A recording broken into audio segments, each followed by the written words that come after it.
the room. Well, we've heard rumors about that for such a long time. But I mean, these rumors are a little different than the ones we've heard before. I'm with Chris right here when it says, when O calls something nefarious, I listen a little harder.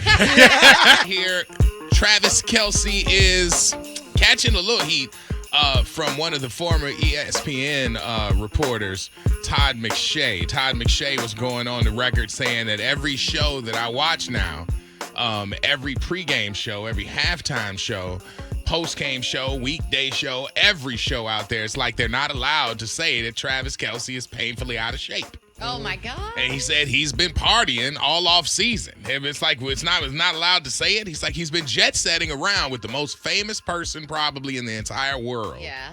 That he's drinking and going to the U.S. Open, and he's doing everything that he basically avoided when he showed up ready on the previous season. Right. The defense is double covering, and he said bottom line is the coverage and the respect that he's getting is not the same. Not the same athlete he was, and it's not the same that you're supposed to be giving him. Have the NFL told the reporters kind of lay off of Travis Kelce. That's what he's suspecting. Wow, that's crazy. And, you look at Jason Kelce, he retired, obviously, and now he's living his best life because I see him on TV drinking, having fun. Turned up. Yeah, and he's having fun being a commentator. But, yeah, it's sad to see somebody kind of do their best with a great team, but they are sucking. McShay said, I'm not blaming Taylor Swift. I'm not blaming anything. All I'm saying is that you win 2 Super Bowls, you're the top specimen, and then when you show up looking like totally different, no one is saying anything about it out loud. He said it's really weird to watch all the broadcasts and no one mentioned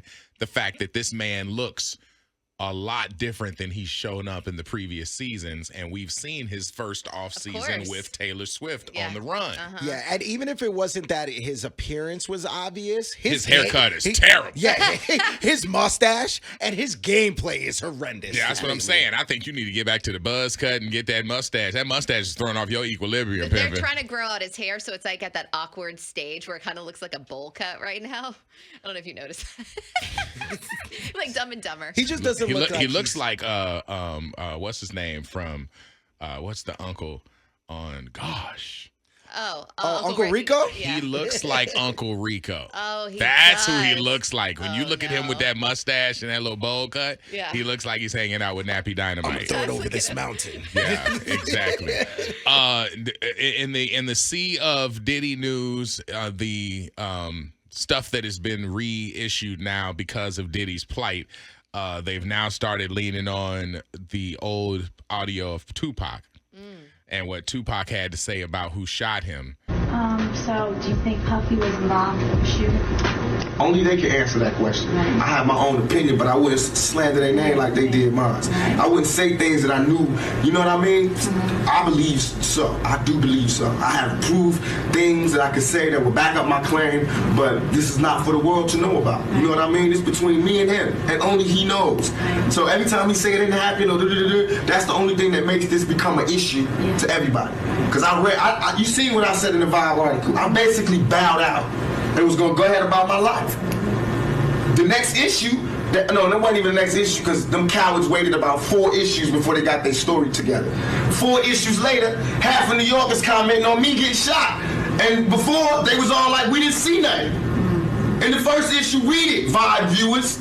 Nobody seen. The 4th issue, when they came back with a reply, everybody knew what I did. They knew what I said. I was acting. Who gets shot 5 times in acts? Oh, I didn't get shot 5 times in their vision. I only got shot once because they found the bullet. The police found it, but now they the cops. Now they doing detective work. They found the bullet. Oh, you found the bullet, huh? So what is this other me then? What was the doctors talking about? What? Can you explain these other holes in me? How'd I get gunpowder all over me? That insulted my intelligence. So yes, I did say Thug Life was there. Yes, I bowed out, all of that. But when they said that, they breathed new life in me. Yeah. And Thug Life not only became a rap group, but it became a way of life for life for me. Because they disrespected me, my name, my family, what I had been through. They said that I couldn't be in pain. I could not feel. I could not be hurt. Is there still a beef going on with you and Biggie? It was never a beef. It's only a difference in opinion. Right. To me, if I my homeboy should have gave me the best advice I could ever get from anybody. He said, when people ask him if he's beefing with Bad Boy with Puffy, he says like me going to a playground and picking on a little kid. Right. That's like me being mad at my little brother because he getting cash now.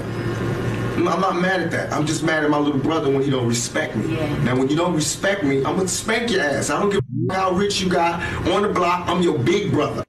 Okay, Wow. so this points back to the real backstory that people were aware of Pac and Big's relationship, but they weren't aware that there was like a real big, strong beef between Puff and Pac, that they were a lot closer than people knew.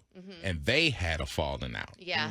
And that's where the rumor mill is like, why was there such a rift? And it was because Puffy and Pac got into some sort of disagreement, and that became the thing. It wasn't Suge versus Puff. Yeah, it was really Pac versus Puff that anger was kind of like building. So and Big ended up getting brought into that because Big was more confused about it, like where is this coming from, and realizing that Pac was fighting on one side and Puff was driving it from the inside. So in that alleged diary from Kim Porter, the reason that it was speculated, what they said in that was that Tupac wanted to start his own record company. Tupac did want to start his own record company. And so Diddy took that personally, and so we've always heard those rumors, but now it just makes more sense. Well, I mean, that story has always been around because Pac was such a studio rat, and when people had all of that music left after, it's because he was working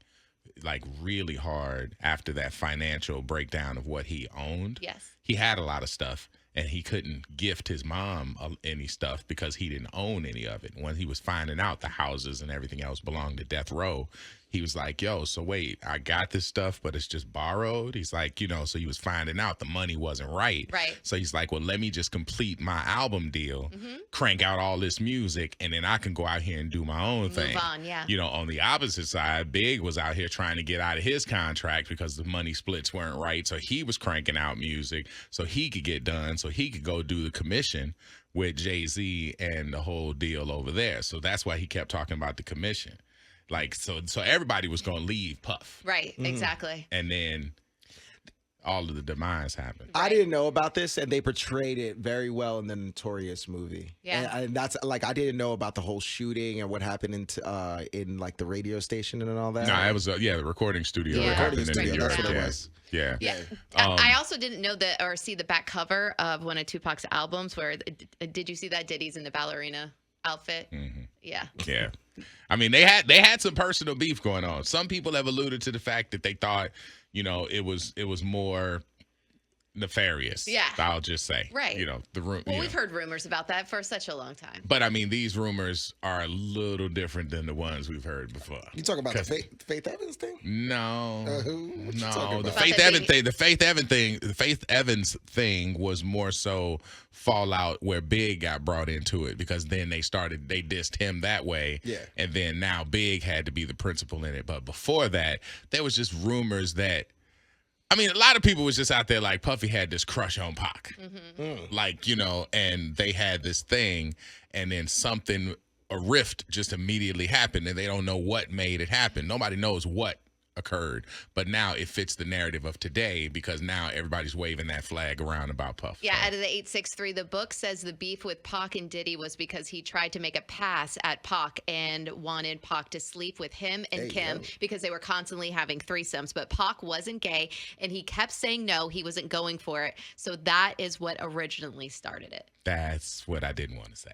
Oh, okay. Yeah, that's what the book says. But no, that's that's pretty much the explanation that I was dancing around. I'm like, yeah, because I don't know that, but I do know that that's the rumor that there was a pass made or whatever.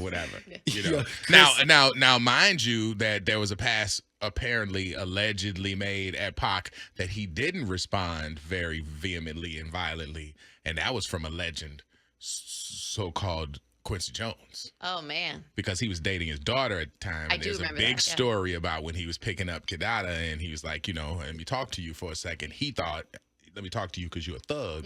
You thug life. I want to make sure you, good for my daughter.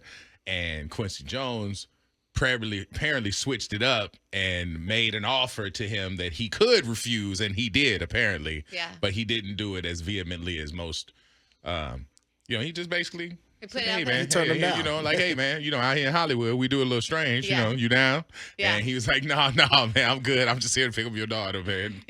Calm down. And, because you can't really punch Quincy Jones. No, you cannot. I mean, but you also, Quincy ain't supposed to be out there propositioning folks. Yeah. But the old Hollywood, I guess that was okay. Yeah. Especially your daughter's boyfriend. That's a little wild, too. Maybe that's a way to try him. I don't know. Like, if you're an opportunist, maybe you're like, oh, well, you do got a scrunchie. Like, you know what I mean? Just it is what it is. I'm with Chris right here when it says, when O calls something nefarious, I listen a little harder. I'm like, what's nefarious? Listen, I try not to spread the rumors, but I know the rumors are out there. Because, the person who delivers the news is the one who gets sued. When they're like, oh, this is what happened. I'm not going to tell you I know what's happened. I just know that's what I heard, too. Yeah. You just got to say the magic word. Nefarious. No, not nefarious. Allegedly. There you go. Allegedly doesn't keep you out of trouble as much as we think it does, but I'll just throw it out there again. Allegedly. Orlando and the Freak Show. Thank you guys for watching the video. For all things wild, don't forget to like, share, and subscribe to the channel.